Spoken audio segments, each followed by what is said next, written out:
Sa lugar na ito, may lihim na mundo pala. Doon nakatira ang iba't ibang hayop. Mga naghahanap ng kaibigan o kapareha. Nakita natin yung kanyang julap. Kapag binabob niya yung kanyang julap, ibig sabihin may female around. Ang dalawang flying lizard, mukhang kailangang galingan sa pagtatago.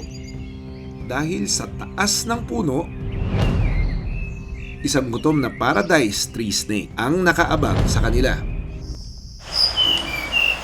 Ang ibon ng mangrove blue flycatcher, iba ang pakay.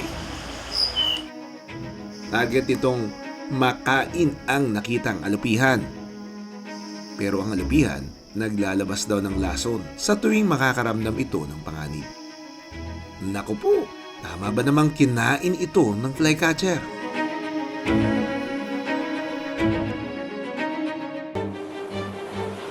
Sa ilalim ng karagatan. Parang may fiesta dahil sa tingkad ng kulay ng mga ito. Excited ako kasi I like seeing colorful marine biodiversity and some weird looking fish. Kapansin-pansin ang nilalang na ito. Na parang tahimik at hindi gumagalaw. Pero huwag papalim lang dahil bigla raw itong nananakmal.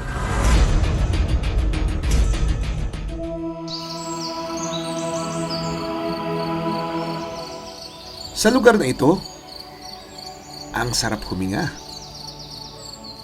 Presko kasi. Puno ng mga puno. Pero alam nyo ba na sa taas ng mga punong yan, may lihim na mundo pala. Doon nakatira ang iba't ibang hayop.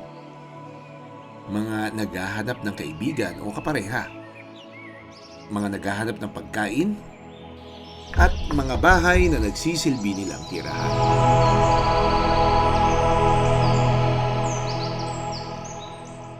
Sa matatayog ng mga puno ng Mirisbiris Garden and Nature Center sa Albay, napiling maglaro ng isang Philippine Flying Dragon.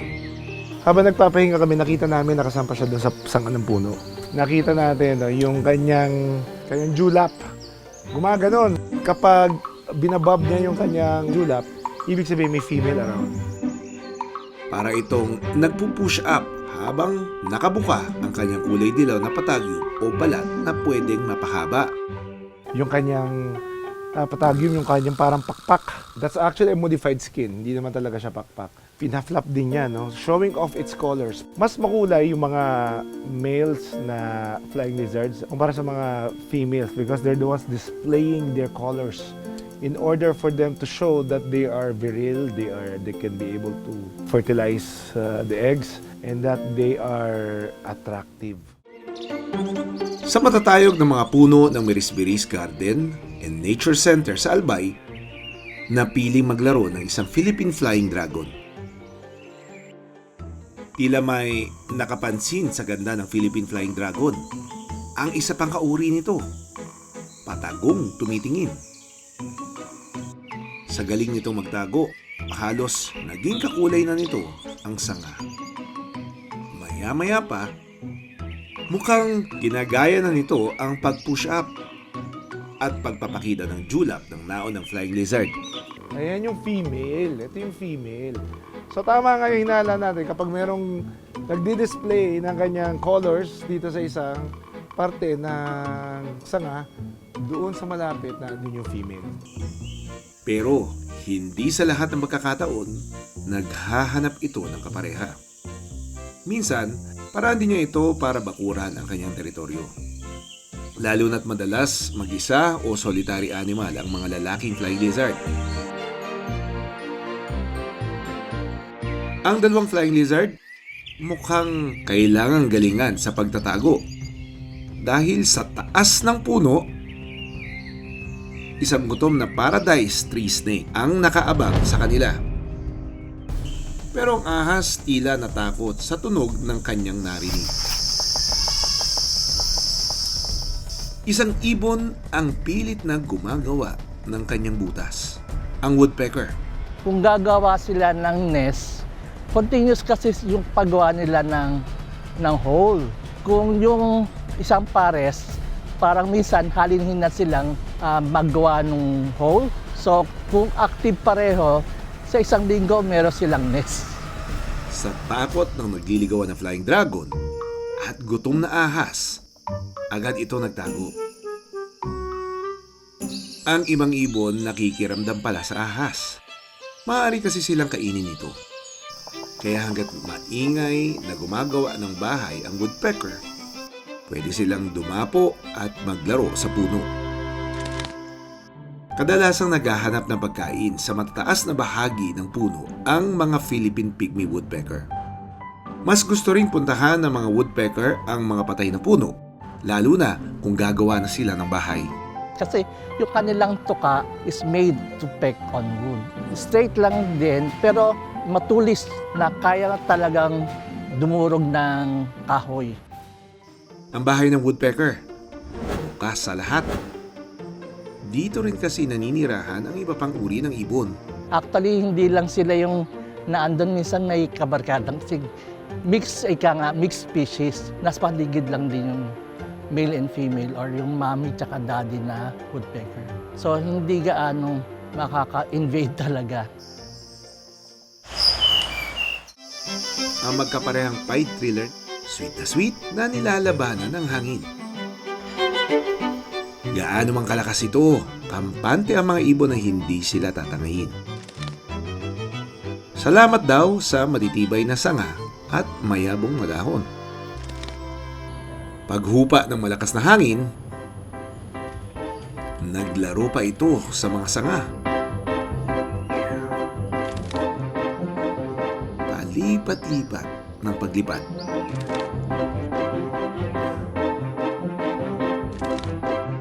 Pero na mapagod, oras na para maghanap ng pagkain ang lalaking pied triller. Kailangan daw muna nitong patunayan sa kanyang kapareha na kaya niyang buhayin ang kanilang magiging pamilya. Kaya iniwan muna niya ang kanyang kapares para maghanap ng maliliit na insekto at bunga ng puno na kanilang pagkain. Maya-maya pa, mukhang may nahuli na ito.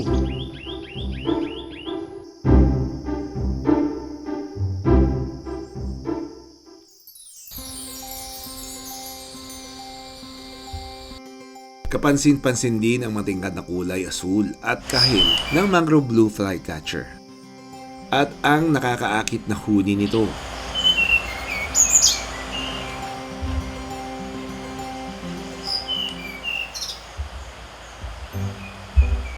Mukhang may sinisipat ang mangrove blue flycatcher sa ibaba ng puno.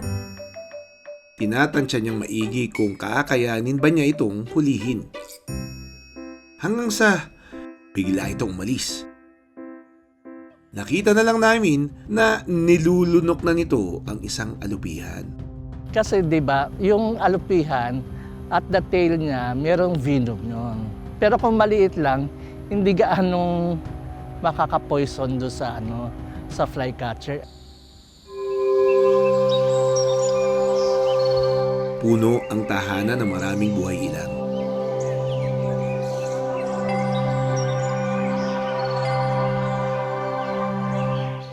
Pero sa Albay, matayog man ang punong ito para sa mga hayop. Ang Albay ay naka-experience ng decrease in forest cover. Meron pa tayong recorded dyan noong 2020 din na around 28,000 hectares na forest cover. So that is around 11% of the total land area of Albay. Kung tutusin, ito ay medyo maliit. Dahil sa natural na kalamidad at gawa ng tao, ang mga trees, hindi lang sila nagpo-provide ng kumbaga tahanan ng mga wildlife natin. Kundi dito rin po nagkakaroon ng kanilang mga activity tulad nung sa reproduction nila. Bukod sa shelter, andun po yung food source nila. So lahat po ng kailangan ng ating mga wildlife is commonly ay nakukuha po nila sa mga trees. kaya ang gobyerno patuloy na nagtatanim ng mga puno sa ilalim ng National Greening Program mula pa noong 2011 para maisalba ang natitira nating puno at maibalik ang kagubatan.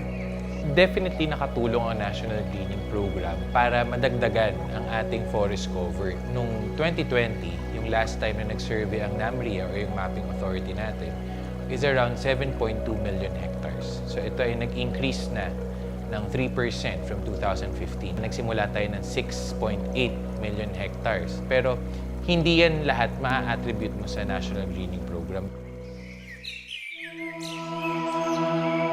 Puno ang isa sa mga bumubuhay sa atin sa mundo. Sa simpleng pagtatanim at muling pagpaparami nito, pwede nitong maisalba ang buhay ng mga hayop at maging ng mga tao.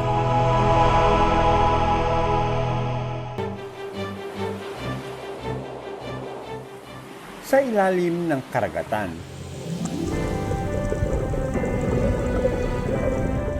parang may fiesta dahil sa tingkad ng kulay ng mga ito.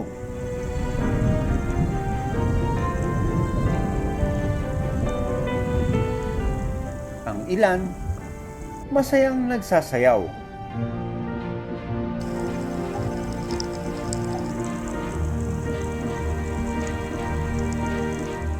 Pero kapansin-pansin ang ninalang na ito, na parang tahimik at hindi gumagalaw. Pero huwag papalin lang dahil bigla raw itong nananakmal.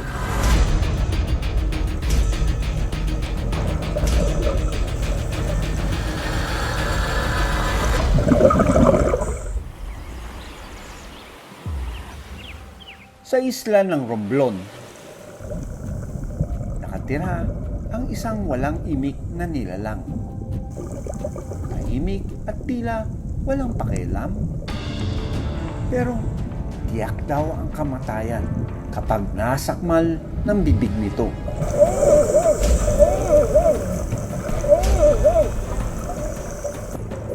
Tinatawag na ambush master ng karagatan, ang frogfish.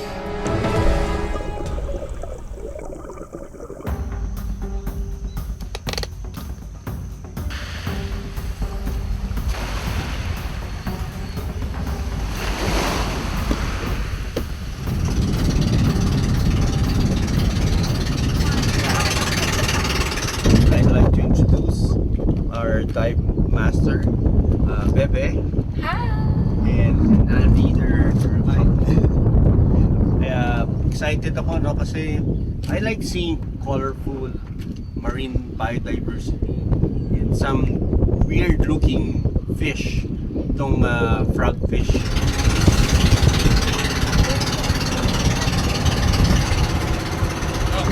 What you need is what? Patience? Yes. And good eyesight.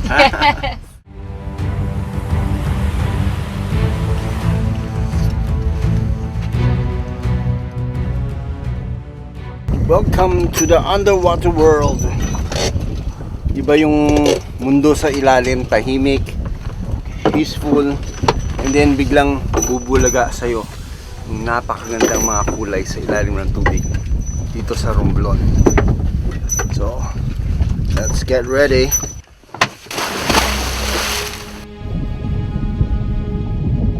Nasa 20 dipa o singtaas ng 2 poste ang ilalim ng tubig na aming sisisirin.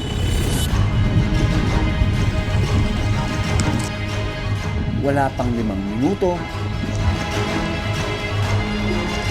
isang orange frogfish ang bumungad sa amin. Nakapwesto ito sa matitingkad na corals o bahura. Ang kanyang pananahimik, posibleng senyalis ng paghihintay para umatake sa mas malilit na isda. Sa loob ng 6 milliseconds o mas mabilis pa sa kisap mata, kaya nitong lamunin o kainin ng buo ang kanyang target na pagkain. Hindi tulad ng ibang isda, bihirang lumangoy ang mga frogfish. Ginagamit nito ang pectoral at pelvic fins para maglakad.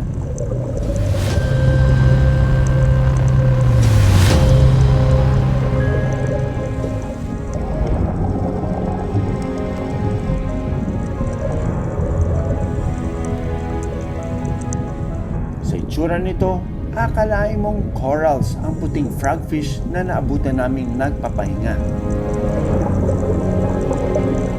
Ang mga frogfish may kakayang magbago at gayahin ang kulay ng kanyang paligid o camouflage. Parte ito ng kanilang depensa sa mga kalaban sa dagat.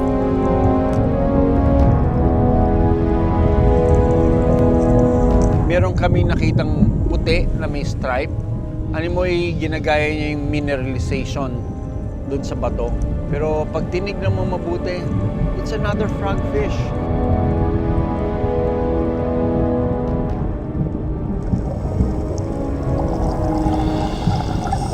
Isang itim na frogfish naman ang aking nakita. Maliit ang mga mata ng frogfish kung ikukumpara sa ulo nito. Pero matalas ang paningin pagdating sa galaw ng kanilang biktima.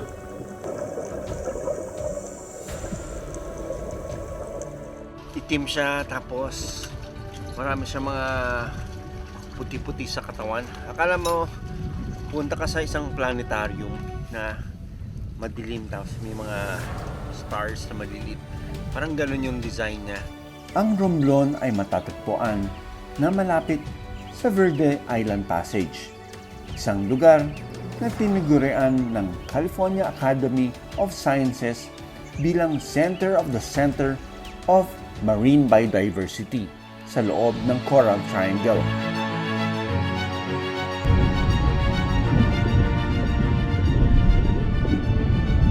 Tumambad sa akin ang mag-asawang frogfish. Tila nagpapahinga ang dilaw na lalaki at itim na babaeng frogfish. Conditioning ang tawag sa ganitong pag-uugali. Paraan nila ito para ihanda ang sarili sa kanilang pagpaparami. Unti-unting lumalaki ang tiyan ng babaeng frogfish. Habang nabubuo sa loob niya ang libo-libong mga itlog. Ang lalaking frogfish naman, tahimik na nagmamasid hanggang maging handa ang babaeng isda na mag-breed. Ang daddy frogfish sa likuran ng mommy frogfish nagbabantay. Kapag kasi napansin siya ng buntis na frogfish, posibleng akalain na banta ito sa kanilang itlog at kainin bigla. Ang frogfish ay tinawag na frogfish mainly po sa kanyang itsura. Maiksi lang siya, malapad, may malaking bibig, at the same time, yung dalawang pectoral fins niya ay parang nagsisilbing paa na kamukha ng mga palaka. Nagre-range naman siya ng mga few centimeters hanggang sa around 1 foot. Matatagpuan ang mga frogfish sa Indo-Pacific region. Sa tala ng International Union for Conservation of Nature o IUCN Red List, tinuturing na least concern ang mga frogfish. Ibig sabihin, hindi pa ito malapit maubos sa wild. Ang nakikita nating threat doon talaga is yung posibleng illegal and destructive fishing activities. Kagaya po ng effects po, siltation, dulot po ng marble quarrying, and run-off doon sa mga kabahayan. Ito po ay posibleng mag-cause din po ng decline ng reef area doon. Hindi umaatake ang mga frogfish sa tao. Kung sakali mang lumapit ang mga ito, ay bilang depensa lamang. Hindi rin sila nakakalason o nakamamatay. Yung frogfish, iba-ibang kulay niya. Maaliw ka sa iba't ibang uri ng mga frogfish. And siya yung isa sa mga dahilan kung bakit na-preserve itong lugar nito. At in fact, ginawa ng Marine Sanctuary yung ibang parts of this area. Hindi man karaniwang napapansin, ang mga frogfish ay paalala na sa ilalim ng ating karagatan may buhay ilang na mapanlinlang at mahinig kung umatake. Kaya dapat palaging mag-ingat. Ako si Doc Nielsen Donato. Ako si Doc Ferds Resio. Born to be wild.